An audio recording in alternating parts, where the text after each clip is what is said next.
Hospital બાદ વધુ એક હોસ્પિટલ વિવાદમાં આવી છે, જેને લઈને સમાચાર સામે આવી રહ્યા છે। ખ્યાતિ હોસ્પિટલ બાદ વધુ એક હોસ્પિટલ વિવાદમાં આવી છે। દર્દી પાસેથી હોસ્પિટલ કર્મચારીએ કાર્ડના પૈસા લીધા છે।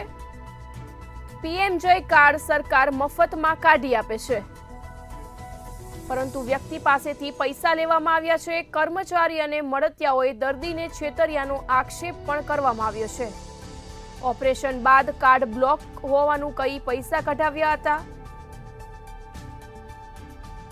દર્દીએ ફરી વટવા પોલીસમાં અરજી કરી છે। દર્દી પાસેથી હોસ્પિટલ કર્મચારીએ કાર્ડના પૈસા લીધા હોવાનું સામે આવ્યું છે।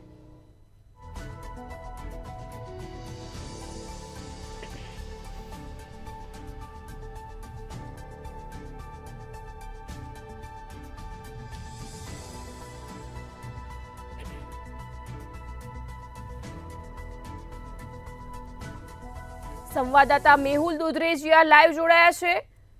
ખ્યાતિ હોસ્પિટલ બાદ વધુ એક હોસ્પિટલ વિવાદમાં આવી છે, આને લઈ શું છે વધુ વિગત જણાવશો?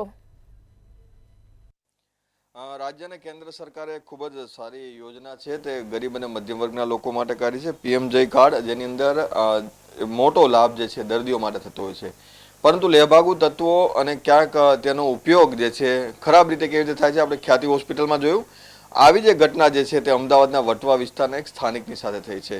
આજે આપ કાર્ડ જોઈ રહ્યા છો, આ કાર્ડ જે પ્રમાણે માહિતી મળી છે કે નકલી કાર્ડ હોઈ શકે છે। જે વ્યક્તિ જે છે જેનું ઓપરેશન કરવામાં એની સાથે આપણે વાત કરીએ। પ્રતિકભાઈ, પહેલા તો એ જણાવશો શેનું ઓપરેશન કર્યું તમારું? પથરીનું। કઈ જગ્યાએ? નારાયણી હોસ્પિટલ રખિયાલ। અચ્છા, તો તમને ત્યાં કોણ લઈ ગયેલું, તમે કેવી રીતે પહોંચેલા, દુખાવો કેટલો થતો હતો? મને દુખાવો પડ્યો એટલે હું ત્યાં ગયો। ત્યાં દેવેન્દ્ર યાદવ કરીને છે, એ પછી ડૉક્ટર પિંકલ પટેલ બહારનો છે, એ અને એક ચંદન રાજપૂત કરીને કાર્ડ કાઢે છે।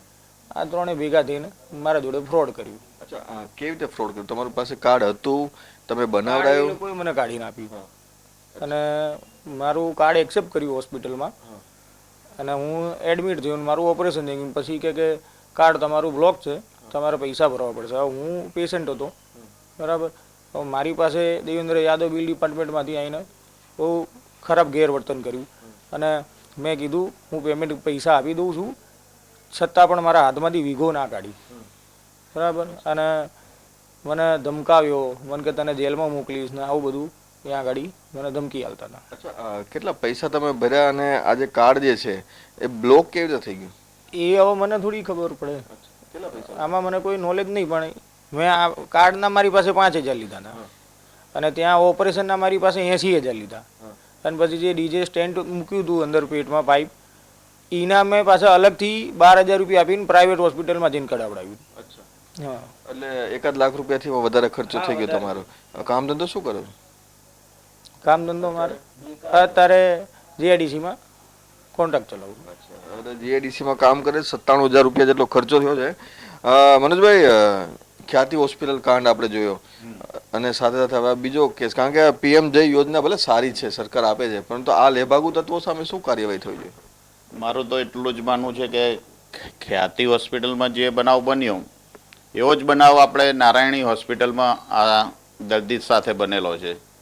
આ દર્દીએ પાસે આયુષ્યમાન કાર્ડ નહોતું, અને એ આયુષ્યમાન કઢાવવા માટે જ્યારે નારાયણી હોસ્પિટલમાં જાય છે ત્યારે ત્યાંનો જ કર્મચારી, ત્યાંનો સ્ટાફનો માણસ દેવેન્દ્ર યાદવ એ આ ભાઈને પોતાના પિંકલ પટેલ જે ડૉક્ટર છે એમની પાસે મોકલે છે, અને એમની પાસે મોકલીને એમને આયુષ્યમાન કાર્ડ કાઢવાનું કહે છે, અને પિંકલ પટેલ આમની પાસેથી 5,000 રૂપિયા ઓનલાઈન રૂપિયા લે છે, અને એ પિંકલ પટેલ ત્યાં જે ચંદન રાજપૂત છે એની જોડે મોકલે છે। જે ચંદન રાજપૂત એ એવો વ્યક્તિ છે કે તમે જે પણ સરકારી યોજના હોય એ બધા કાર્ડ એ કાઢી શકે છે। હાલના સંજોગોમાં જો ચંદન રાજપૂતના ત્યાં સચ ઓપરેશન કરવામાં આવે તો એવા ઘણા બોગસ કાર્ડ તમને જોવાના મળશે કે ચંદન રાજપૂતે કાઢ્યા છે। આયુષ્યમાન કાર્ડ હોય, મા કાર્ડ હોય, રેશન કાર્ડ હોય, પછી સરકારી ગમે તે યોજનાના કાર્ડ હોય, એ ચંદન રાજપૂત બધા કાર્ડ કાઢી શકે છે। પણ આજ દિન સુધી આ સ્કેમ પોલીસ દ્વારા કે સરકાર દ્વારા પકડવામાં આવ્યું નથી। જો આની ઊંડી તપાસ કરવામાં આવે તો આ ખ્યાતિ હોસ્પિટલ કરતાં પણ આમાં ઘણા બધા ડૉક્ટરો અને એજન્ટો પકડાય એવી મારી શક્યતા છે.